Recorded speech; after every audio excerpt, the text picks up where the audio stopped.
Hi friends, welcome to మా channel. ఈరోజు Saturday కదా, మా వదిన ఈవినింగ్ టిఫిన్ కోసమని నాకు ఉప్మా చేస్తుంది. ఎలా చేస్తుందో చూద్దాము. నాకు ఉప్మా అంటే అదే గోధుమ రవ్వ అంటారు కదా, ఆ నూకతో ఉప్మా చేస్తుంది. ముందైతే నూక మామూలుగా నూనె కంటే వేపాలి.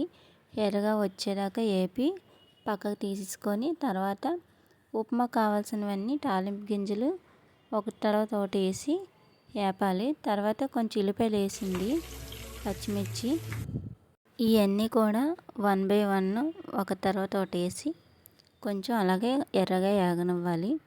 తర్వాత టమాటీలు వేసి కొంచెం ఉప్పు జల్లి మగ్గనివ్వాలి.